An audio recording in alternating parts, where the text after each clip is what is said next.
enfants? Bah, techniquement, on leur apprend tous les gestes techniques qu'on peut avoir, la passe, le contrôle, la passe, le contrôle, passe-courte, passe longue.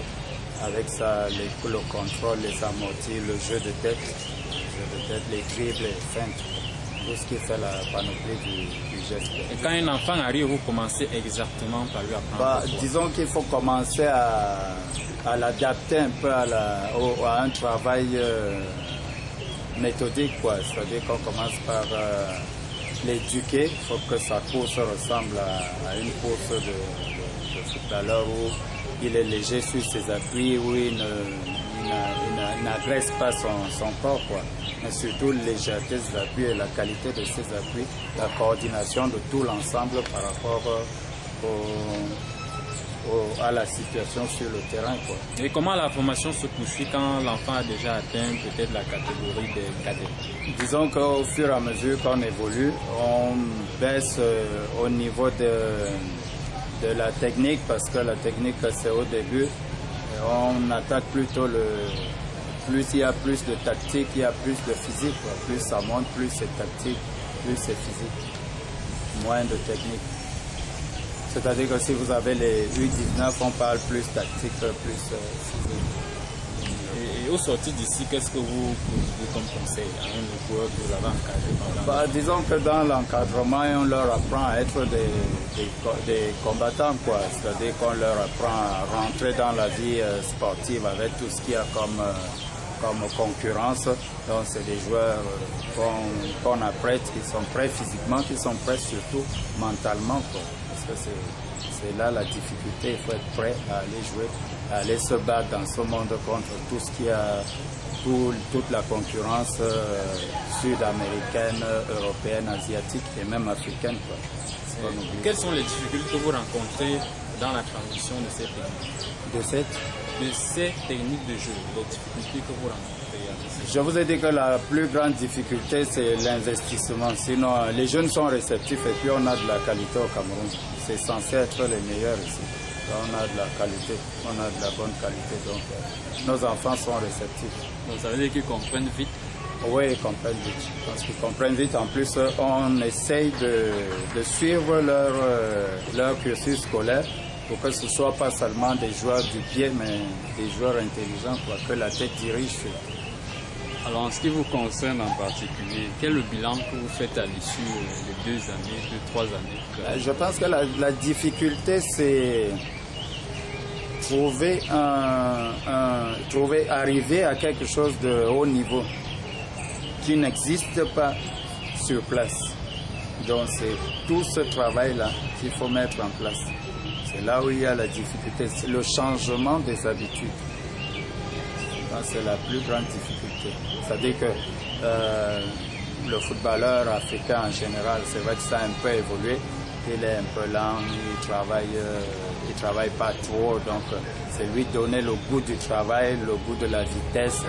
Sauf que des choses qu'il n'a pas en plus, quoi, qu'il faudra ajouter à son talent naturel. Est-ce que tous les joueurs ne veulent pas être seulement des attaquants pour être les d'office?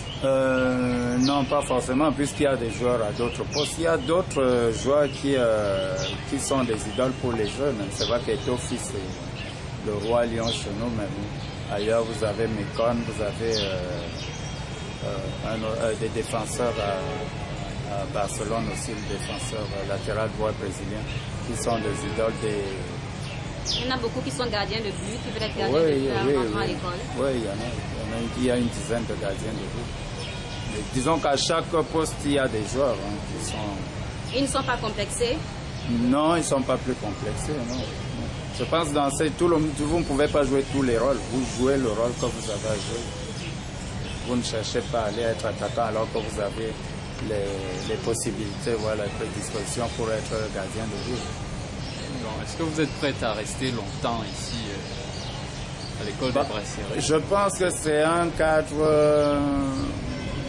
Bon, je pense qu'il est le meilleur pour l'instant ici. Maintenant, rester, je m'épanouis dans le travail.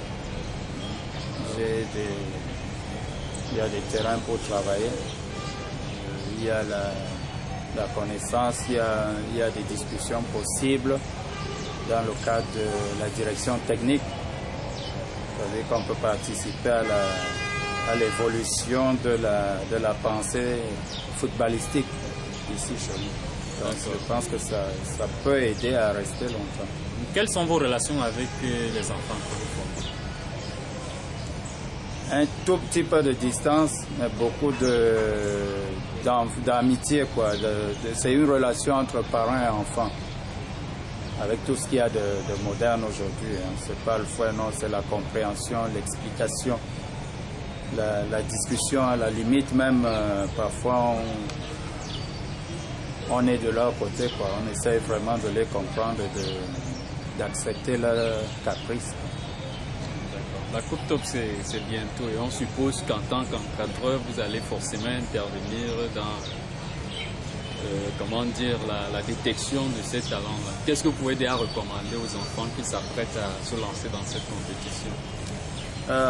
De donner ce qu'ils ont de plus naturel, qui ne se forcent pas à trouver des choses qu'ils n'auront pas, qui donnent ce qu'ils ont. L'œil est là pour regarder.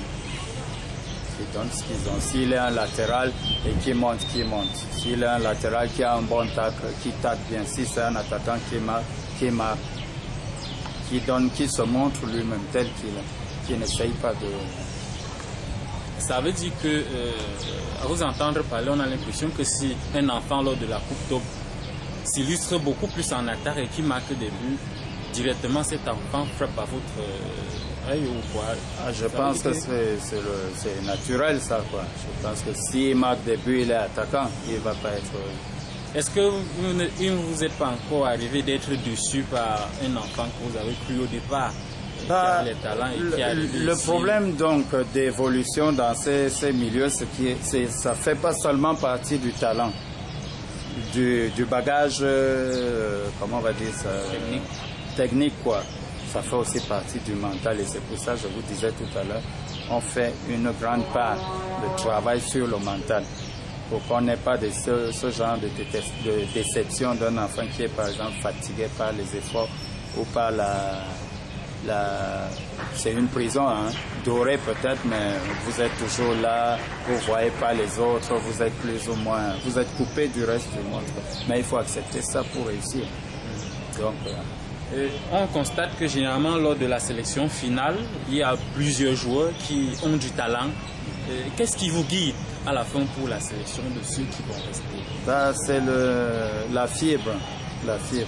Il y a talent et puis il y a un talent qui a un tout petit truc au-dessus. Et c'est ça. Merci.